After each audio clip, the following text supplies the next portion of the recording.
নমস্কাৰ বন্ধুসকল, আজি হৈছে শুক্ৰবাৰ। দিনটোৰ কেইবাটাও গুৰুত্বপূৰ্ণ খবৰ আপোনালোকলৈ বুলি লৈ আহিছোঁ। প্ৰথমটো গুৰুত্বপূৰ্ণ খবৰ, BTCত বন্ধ থাকিব SR প্ৰক্ৰিয়া।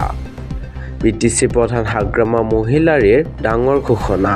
BTCৰ 5খন জিলাৰ উপায়ুক্তৰ সৈতে কেবিনেট মন্ত্ৰী জয়ন্ত মল্ল বৰুৱাৰ বৈঠক। কোকৰাঝাৰ, চিৰাং, বাক্সা, ওদালগুৰি আৰু তামুলপুৰ জিলা উপায়ুক্তৰ অংশগ্ৰহণ। SRক লৈ BTCত চলি আছিল বিতৰ্ক। ইয়াৰ পিছতে হাগ্ৰামা মহিলাৰীৰ সৈতে হোৱা বৈঠকত সাময়িকভাৱে বন্ধ ৰখা হয় SR। পৰৱৰ্তী খবৰলৈ আগবাঢ়িছোঁ। প্ৰসংগ হৈছে মিয়াৰ।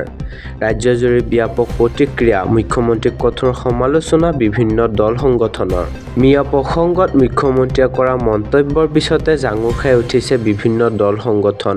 সমালোচনাৰ প্ৰত্যুত্তৰ মুখ্যমন্ত্ৰীৰ। নিৰ্বাচনৰ দিন চমু চাপি অহাৰ লগে লগে ৰাজনৈতিক বাতাবৰণ গৰম হৈ পৰিছে। বিশেষকৈ ধৰ্মীয় মেৰুকৰণৰ ৰাজনীতিয়ে পৰিৱেশ উত্তল কৰি পেলাইছে। শেহতীয়াকৈ মুখ্যমন্ত্ৰী হিমন্ত বিশ্ব শৰ্মাই কৰা মন্তব্যলৈ ৰাজ্যজুৰি ব্যাপক প্ৰতিক্ৰিয়া সৃষ্টি হৈছে। মিয়াক কষ্ট দিয়াৰ প্ৰসংগৰে মুখ্যমন্ত্ৰীয়ে কৈছিল, মিয়া ৰিক্সাৱালাক ৫ টকা বিচাৰিলে ৪ টকা দিব লাগে। যিদৰে পাৰে সেইদৰে মিয়াক কষ্ট দিব লাগে। মিয়াক কষ্ট দিয়াৰ আমি বিচাৰো। মিয়াই তেতিয়াহে মিয়া আঁতৰি যাব। আৰু বন্ধুসকল, খবৰসমূহ সদায় পাই থাকিবৰ বাবে প্লিজ এই চেনেলটো ছাবস্ক্ৰাইব কৰি দিব। পৰৱৰ্তী খবৰ, ৰাজ্যত আৰম্ভ হ'ল নিৰ্বাচনী বতৰ। যিকোনো মুহূৰ্তত ঘোষণা হ'ব নিৰ্বাচনৰ দিন। ২৭-২৮ ফেব্ৰুৱাৰীত ঘোষণা হ'ব পাৰে নিৰ্বাচনৰ দিন।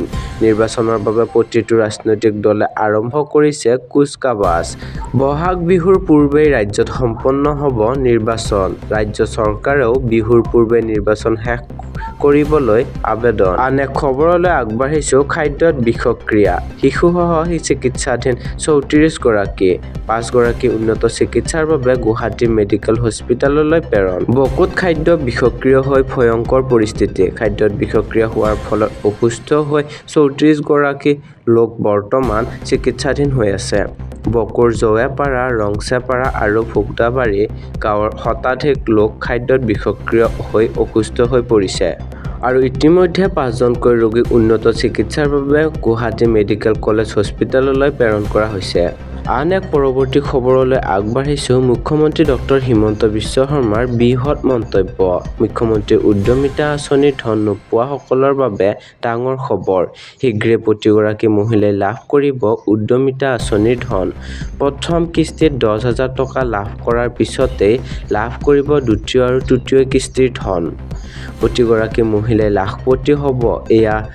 এয়াই মুখ্যমন্ত্ৰী ডক্টৰ হিমন্ত বিশ্ব শৰ্মাৰ বৃহৎ সপোন। কোকৰাঝাৰৰ ফকীৰগামত প্ৰায় ২৫,০০০ মহিলাক ১০,০০০ টকাৰ চেক বিতৰণ মন্ত্ৰী জয়ন্ত মল্ল বৰুৱাৰ। মুখ্যমন্ত্ৰীৰ উদ্যমিতা আঁচনিৰ ধন নোপোৱাসকলৰ বাবে সেয়েহে এটা ডাঙৰ খবৰ। আন এক গুৰুত্বপূৰ্ণ খবৰলৈ আগবাঢ়িছোঁ। গৃহমন্ত্ৰী অমিত শ্বাহৰ আজিৰ দিনটোৰ কাৰ্যসূচী। আজিৰ দিনটোৰ ১১ বজাত খনিকৰ খেলপথাৰত বিশাল জনসভা। ৪টাকৈ প্ৰকল্পৰ আধাৰশিলা স্থাপন কৰিব মন্ত্ৰীয়ে। উদ্বোধন কৰিব ৫,০০০ আসনযুক্ত খনিকৰ বহুমুখী ক্ৰিয়া প্ৰকল্প। নতুন বিধায়ক আৱাসৰ আধাৰশিলাও স্থাপন কৰিব। বিয়লি ৪ বজাত গুৱাহাটীৰ বাজপেয়ী ভৱনলৈ আহিব গৃহমন্ত্ৰী অমিত শ্বাহ। বাজপেয়ী ভৱনত কৰ্ণধাৰ সমিতিৰ সৈতে বৈঠক। পৰৱৰ্তী খবৰ, ডিব্ৰুগড়ৰ আকাশত উৰিয়াব নোৱাৰিব ড্ৰোন। জিলা প্ৰশাসনে জাৰি কৰিলে নিষেধাজ্ঞা। কেতিয়াৰ পৰা কেতিয়ালৈ এই নিষেধাজ্ঞা? ডিব্ৰুগড় জিলাত সাধাৰণ ৰাইজৰ সুৰক্ষা, নিৰাপত্তা আৰু আইন শৃংখলা বজাই ৰাখিবৰ বাবে জিলা প্ৰশাসনে ড্ৰোন উৰণৰ ওপৰত অস্থায়ীভাৱে নিষেধাজ্ঞা আৰোপ কৰিছে। ডিব্ৰুগড়ৰ অতিৰিক্ত জিলা উপায়ুক্ত প্ৰাঞ্জল বৰুৱাই ড্ৰোন আৰু অপৰিচিত উৰন্ত সৰঞ্জাম উৰণৰ সন্দৰ্ভত এক নিৰ্দেশনা জাৰি কৰিছে।